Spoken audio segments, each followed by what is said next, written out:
पूरा गैंग देखिए, मध्य प्रदेश में चुनाव है और देखिए जरा सा, ये एमपी कांग्रेस के तरफ से कमलनाथ ने क्या लिया, आस्था और विकास कमलनाथ के साथ। अब देखिए ये कालनेमी कांग्रेस, इस चीज को मैं निकाल करके लाया, ईश्वर में पूर्ण विश्वास, इसीलिए आस्था से किया विकास।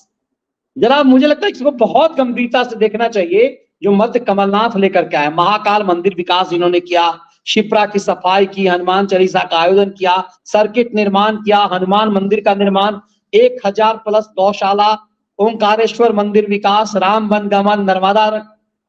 ये कांग्रेस, ये तो राम भक्त, सनातन भक्त कांग्रेस दिखाई दे रही है कमलनाथ। ये क्या नौटंकी है, ये क्या, ये रामद्रोही, एकदम से सनातन द्रोही बनती कांग्रेस। अभी दिखाएंगे कि दिग्गी ने क्या कहा है, लेकिन ये क्या, ये कमलनाथ का खेल क्या दिख रहा है सर? ईश्वर में ही पूर्ण विश्वास में है, पूर्ण विश्वास। ये कमलनाथ कांग्रेस की लीग तोड़ करके अलग हो रहे हैं, ये खेल क्या है? नहीं नहीं मनीष जी, इस लिस्ट को हिंदू को ज्यादा पढ़ने की जरूरत नहीं है। इस लिस्ट को जरा मुसलमान बड़े ध्यान से पढ़ें। इस लिस्ट को मुसलमान बड़े ध्यान से पढ़ें कि इसमें कहीं नहीं लिखा उसने कि ईद मनाई, बकरीद मनाई, रोजा इफ्तार कराया, कई कई बार कराया, घर में कराया, दफ्तर में कराया, कार्यालय में कराया।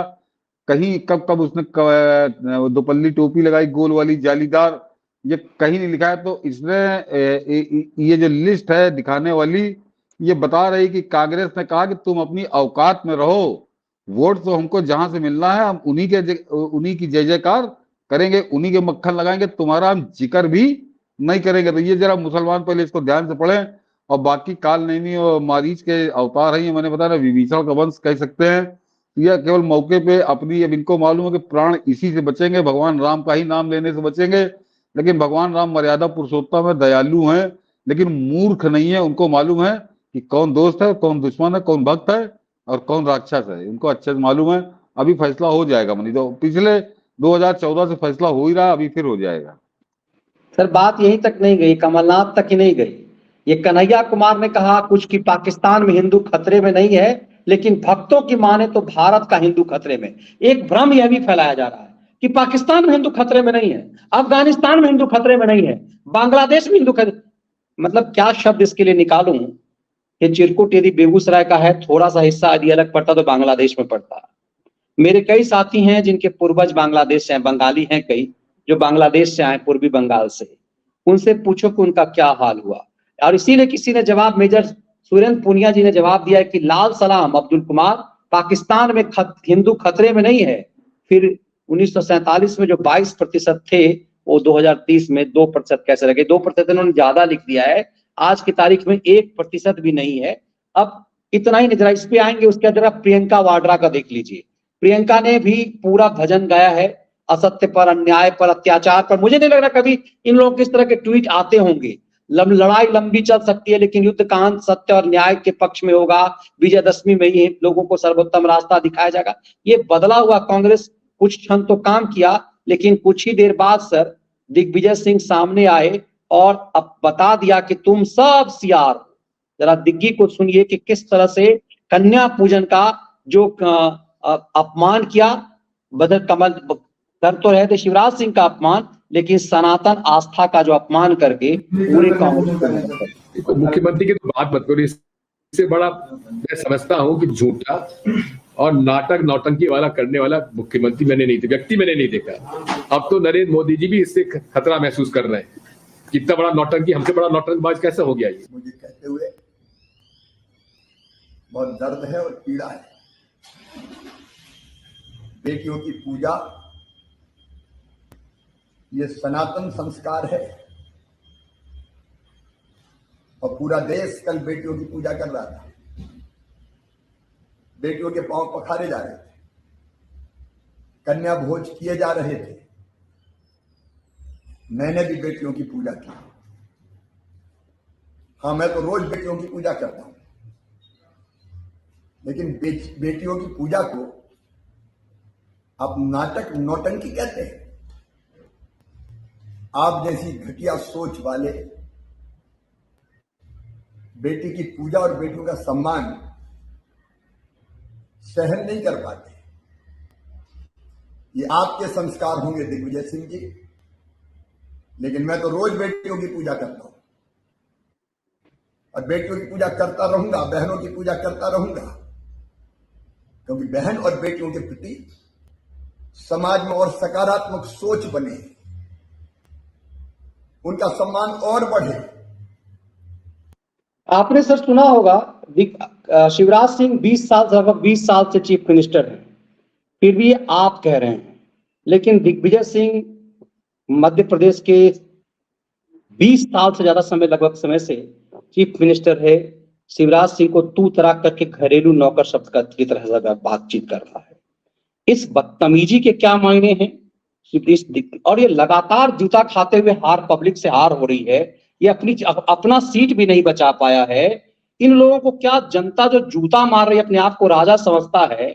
आज चूंकि कांग्रेस रिपोर्टिंग के दौरान कई बार इसके घर जाना का मौका मिला, इंटरव्यू, आज भी इसके यहाँ दरबार लगती है, और जितने खैराती आपको दिल्ली में नजर आते हैं ना, ये सब इसी का चाटते हैं विशेष रूप से, इसी के माध्यम से बात दरबार तक पहुंचती है।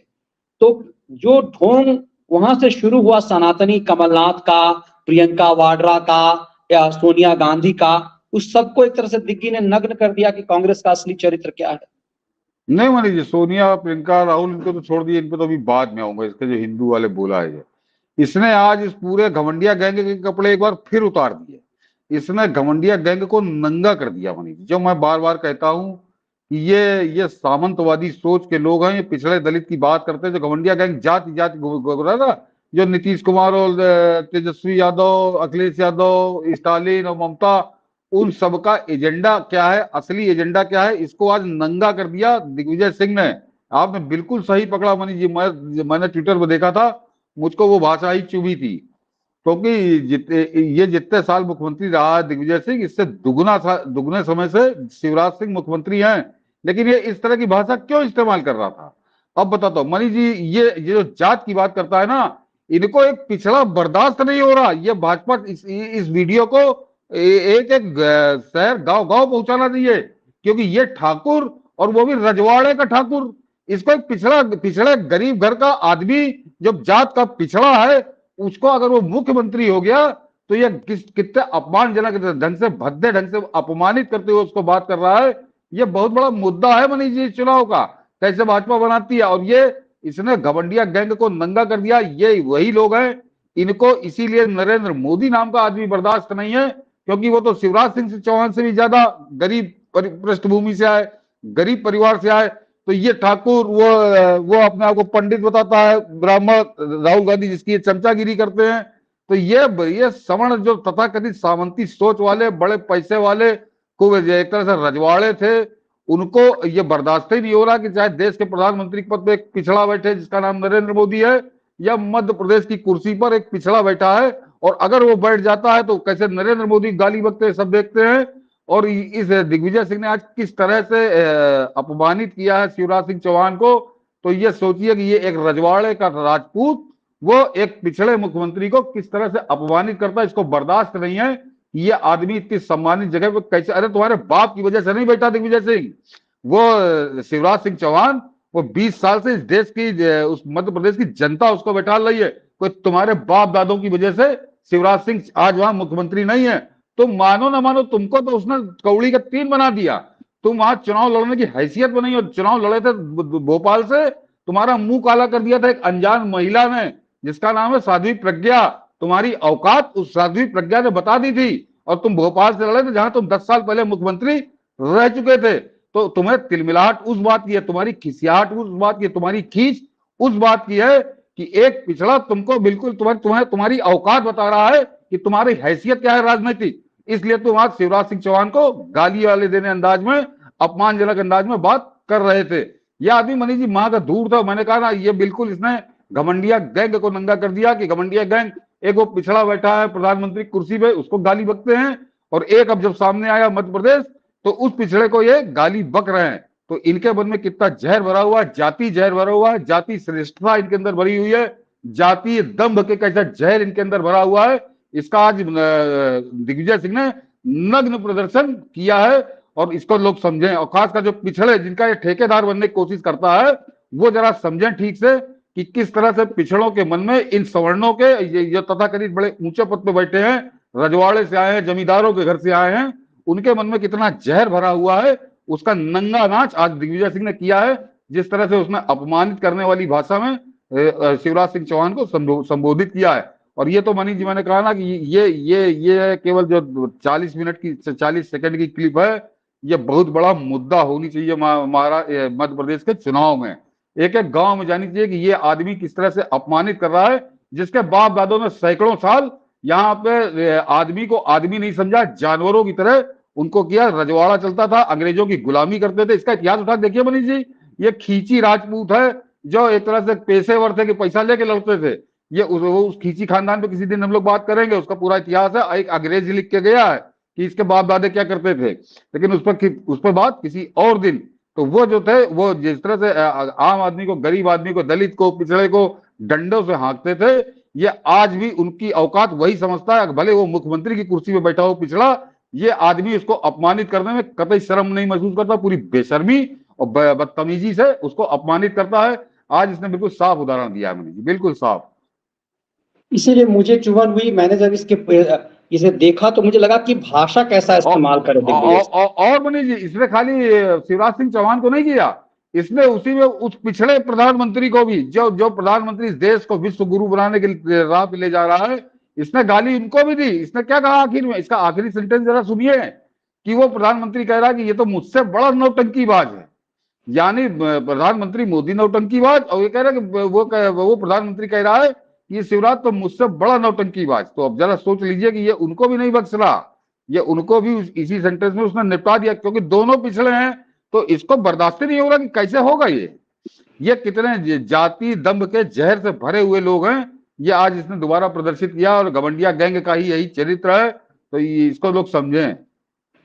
एक और ट्वीट आप दिग्विजय सिंह का आपने रिट्वीट किया है, मुझे दिखा अभी आपके ट्विटर हैंडल पे, बहुत सही याद दिलाया। एक रावण वो था जो साधु वेश में माँ सीता का जबरिया हरण कर ले आया था। एक रावण हमने देख लिया है, 68 वर्ष की उम्र में अपनी बीमार पत्नी को छोड़कर अपनी बेटी की उम्र के अपने चेले चमचे और बीवी को रिझाने के जुगाड़ में जुटा है।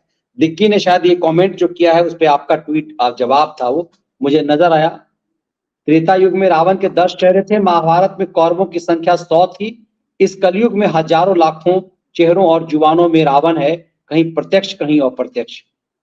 प्रभु राम इन सभी जी, मैं जरा पढ़ के सुना दूं। इसने किया था मैं कि त्रेता युग में रावण के 10 चेहरे थे, महाभारत में कौरवों की संख्या 100 थी।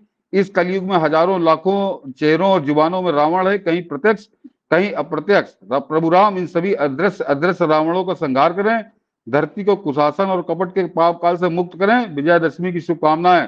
तो मैंने मनीष जी दर्शकों बता दूं, मैंने इसको टैग करके जो लिखा था कि बहुत सही याद दिलाया। एक रावण वो था जो साधु वेश में माँ सीता का जबरिया हरण कर ले गया था।